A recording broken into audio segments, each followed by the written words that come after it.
안녕하세요. 성호입니다.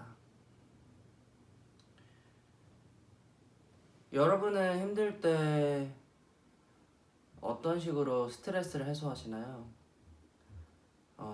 저는 힘들 때 생각해보면 지나가는 동물들을 많이 봤어요. 내가 보려고 한 게 아니라 지나가는 동물들이 부러웠어요.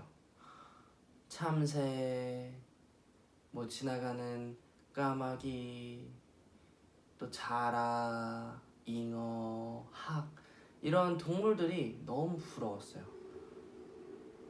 그리고 마음의 위안을 얻고 싶었어요.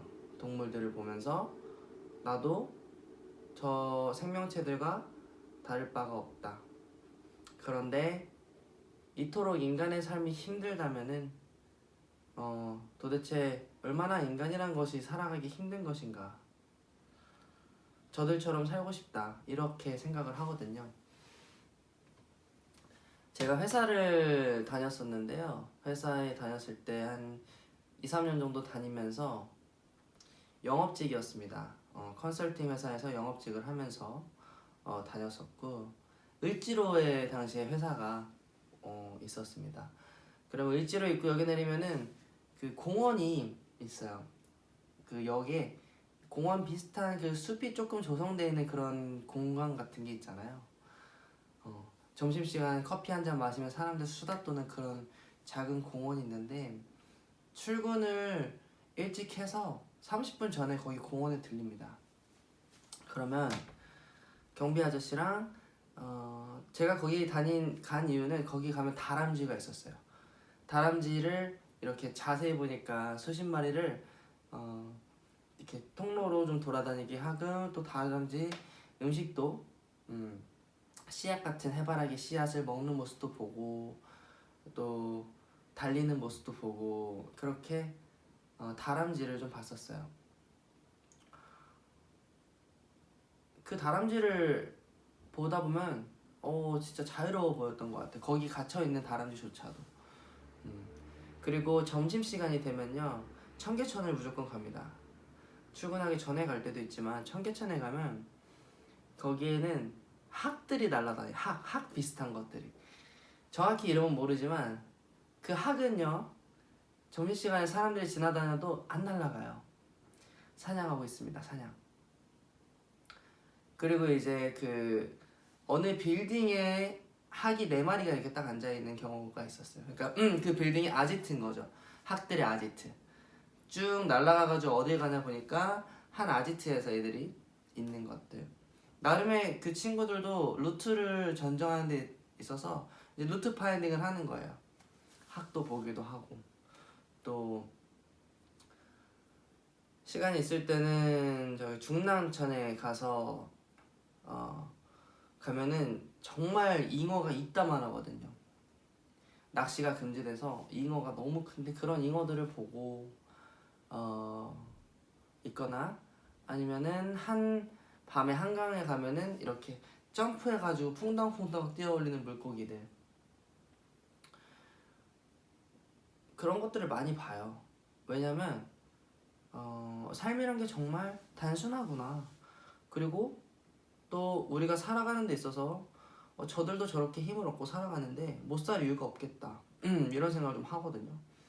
중랑천을 쭉 걷다 보면 정말 다양한 학들, 정말 수십 마리의 오리들, 정말 많은 물고기들, 때로는 자라도 봤어요. 자라를 이제 제가 처음 봤었는데 자라를 거북이는 아닐 테니까 그런 것들을 보면서 걔네들이 어떻게 살아가는지 또 어떤 식으로 움직이는지 또 어떤 식으로 날아가고 새들도 날아가는 걸 보면 이렇게 라인을 그리면서 날아가거든요. 줄이 없는 것 같지만 하늘에 줄이 있고 방향이 어디로 가는지 모르겠지만 그들은 방향을 설정하고 가는 거예요. 뭐 이렇게 왔다 갔다 이렇게 왔다 갔다 앞에 있는 친구가 이렇게 하지 않잖아요. 갑자기. 그리고 또 이제 중랑천에 가다 보면은 죽은 것들도 많이 보여요. 그 삶이라는 것은 자연이라는 것은 그렇게 거칠고 단순하지만 또 쉽게 죽고 뭐 죽어있는 것들도 많이 보이고 그런 것들이 정말 자연스럽다. 왜 시골 같은 데 가면은 뭐 죽어있는 뱀이라든지 뭔가 그런 것들이 많이 보이잖아요. 그런 것들은 우리한테 심리적으로 불편함을 줄 수 있는데 굉장히 자연스럽다는 생각을 했어요. 그리고 그런 동물들과 자연을 보고 식물을 보고서 내 마음이 치유가 되고 내가 앞으로 어떻게 살아가야만 하는지, 또 나는 저들과 또 무엇이 다른지, 왜 고통이 잇따르는지, 아니면 그 외에도 또 희망과 기쁨은 무엇인지 이런 거를 많이 보려고 노력하거든요. 자연에서 힌트를 얻을 때가 많이 있습니다. 그리고 또 우리는 자연의 일부로서 회복이 필요할 때는 자연스럽게 본능적으로 자연을 찾게 돼요.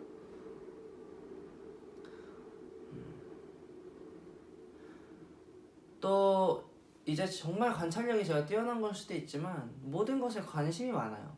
겉으로 표현하진 않지만 사물이나 형태를 보고서 그 복합적으로 다양하게 사고를 하게 되는 것 같아요.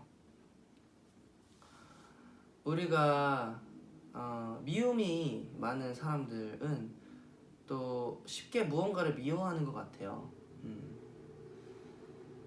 우리가 보면은 비둘기들 아시죠? 비둘기들이 도시 속에 있는 그 회색빛 비둘기들이 미움을 많이 받고 자라잖아요. 사람들로부터 막 싫어하고 소리 지르고. 근데 그 비둘기의 표정을 제가 많이 보거든요. 왜 이제 할 게 없냐라고 비둘기 표정만 보나라고 할 수 있는데 걸어다니면서 그런 거를 봐요. 그냥 아이들의 그런 느낌, 그리고 또 비둘기들의 그 기분이나 감정은 어떤지가 느껴질 때가 있어요. 대체로 우울하고 좀 눈치도 많이 보는, 약간 회사의 부장님 바로 밑에 약간 능력 없는 과장님, 또 눈치 보이는 차장님, 그 밑에 모든 대리 그 사원의 부하 직원들의 그 마음이 도시에 사는 비둘기랑 좀 비슷한 것 같았어요. 회사 생활 같아요. 비둘기의 도시 속의 삶은 마치 회사 생활 같아요. 그들은 무리 생활을 합니다. 대체로. 그리고 울지 않아요. 여러분, 비둘기가 운다라는 거를 알고 계시나요? 잘 모르실 거예요. 도심 속 비둘기는 울지 않습니다. 제가 이 제목으로 개인적으로 시도 쓰기도 했는데 우리는 잘 울지 않나요? 회사에서 울어도 프로가 아니고 울어서도 안 되는 곳이고, 그런 것처럼 비둘기도 울지 않아요. 비둘기가 우우 우우 이렇게 진짜 우는 소리가 있어요. 소리를 내거든요. 소리를. 근데 도심 속 비둘기는 침묵합니다. 그리고 또 그들의 발들을 보면은 이렇게 조금씩 상처를 받아가지고 상태가 안 좋거든요. 전체적인 피부라든지 전염적인 것도 마찬가지고요. 센 비둘기가 약한 비둘기를 괴롭히는 것도 있고. 그러다 어느 날 서울숲에도 제가 가고 또 집 앞에 있는데 어느 날 아침마다 우후 우후 이런 소리가 나는 거예요. 나는 이게 무슨 소리지? 도대체 무슨 새가 맨날 이렇게 하는 거야? 그런 친구가 하나 있었어요. 한동안. 그 저희 집 앞이 그 숲은 아니었는데 그쪽에 항상 와서 그렇게 우는 친구가 있어서 제가 봤거든요. 어느 날 몇 번 반복이 되다 보니까 궁금해져가지고. 근데 새인 거예요. 근데 비둘기가 아닌 것 같은 새인데 자세히 보니까 비둘기인 거예요. 근데 그거는 도심 비둘기가 아니라 산 비둘기예요. 산 비둘기. 어떻게 알았느냐? 산 비둘기의 그 날개는 도심 속의 그런 회색깔 하얀색이 아니라 약간 갈색 느낌의 그 청둥오리 빛깔처럼 하얀색 갈색이 이렇게 자연스럽게 쉐이드된 그런 컬러고, 그리고 일반 비둘기가 좀 작습니다. 사이즈가. 그리고 울어요. 가장 대표적으로 혼자 다녀요. 혼자. 비둘기가 한 마리가 쭉 이렇게 혼자 다니는 거 흔치 않거든요. 음식을 탁 던지면 수십 마리가 한 번에 오지. 근데 그 자연의 비둘기는 혼자 다닙니다. 대체로. 이거를 또 어떻게 알았냐면 저기 서울숲에 갑니다. 서울숲에 가면은 또 그런 비둘기가 보이는 거예요. 그리고 한 명씩 보이는, 대체로 한 개체씩 돌아다니는 걸 제가 봤어요. 아, 이게 산비둘기고, 산비둘기는 혼자 다니는 비둘기도 있구나. 그러면서 나는 내가 회사를 다닐 때 나는 어떤 비둘기가 되고 싶을까? 나는 어떤 비둘기이고 싶지라는 생각을 했던 것 같아요. 울지도 않고 목소리를 안 내는 도심 속 비둘기가 될 것인가? 아니면 외롭고 고독하지만 혼자 소리낼 수 있는 산 비둘기가 될까? 이런 각오를 가지고 회사를 그만뒀던 것 같아요. 벌써 그만둔 지 2년 정도 되는 것 같은데, 아, 내가 진짜 죽어도 다시는 안 돌아가겠다는 각오를 가지고 떠났어요. 절벽에 매달린 손을 놓는 마음으로. 그래서 세상이 뒤집어져도 나는 회사에 안 들어간다라는 그런 죽을 각오를 하고 그런 걸 했거든요. 그 정도의 각오가 생기기 위해서 아침마다 다람쥐도 보고 청계천에 가서 흐르는 물을 보면서 왜 이 세상은 고통스러운가, 나뭇잎도 보고 또 비둘기도 보고 잉어도 보고, 그런 시간을 최소 한 1, 2년 정도는 회사에 있으면서도 그런 활동들을 많이 했습니다. 명상일 수도 있고 내 미래에 대한 생각일 수도 있고. 그래서 여러분들이 만약 동물을 부러워하는 삶을 살고 있으신다면 그거는 정말 잘못됐다, 변화가 필요하다, 마음이 너무 아픈 상태예요.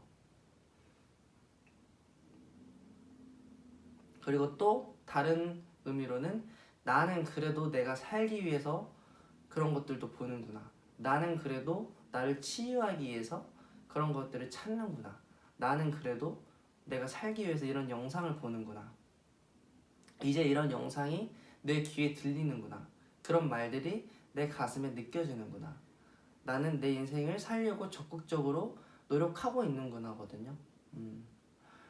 그래서 무언가를 봤을 때 여러분들이 그 대상에 본인을 투영해가지고 미래를 상상한다거나 현실에 반영해가지고 비교한다거나 이런 것들은 인사이트, 내가 앞으로 미래에 일어날 것에 대해서 미리 한번 확인해 볼 수 있고, 또 내가 어떤 사람이 될지, 어떤 가치를 가지고 싶은지에 대해서 생각해 볼 수 있는 좋은 기회라고 생각을 하거든요. 본인이 어떤 행동을 하고 생각을 하는지를 제3자 입장에서 관찰해가지고 한번 바라보시고, 또 아침마다 보는 비둘기 너무 그렇게 걷어차지 마시고요. 비둘기 그 털에서 그렇게 많은 바이러스가 안 나온대요. 그건 우리가 갖고 있는 미신, 더러울 거라는 그런 마음이죠. 그런 상처받는 비둘기는 더 성격이 안 좋아집니다. 되게 그 느낌을 보면 알 수 있잖아요, 우리가. 그래서 모이를 주는 거나 먹이를 한 번도 준 적이 없으신 분들은 굳이 미워할 이유가 없다. 우리가 뭐 사랑할 이유는 없지만 또 그렇다고 그렇게 차가운 마음으로 몰아낼 필요는 없는 것 같아요. 자연스럽게 그들도 움직이는 것처럼. 그리고 얼마나 도움을 많이 요청하고 관심을 달라고 많이 하는데요, 사실 비둘기들이. 뭐 고양이도 마찬가지고 강아지도 마찬가지고, 이 사람은 나한테 먹이를 줄까 안 줄까 눈치가 백단이에요. 눈치가 백단이에요. 잘 도망가지도 않고 자전거가 와도 요즘 피하지도 않잖아요. 그냥 사람처럼 걸어 다니거든요. 그래서 그들도 먹고 살기 위해서 그렇게 진화된 거기 때문에 자연이 없잖아요, 돌아갈 자연이. 그래서 그렇게 우리가 행동한 거에 대해서 뭐 너무 뭐 이렇게 뇌물차기 할 필요는 없는 것 같아요.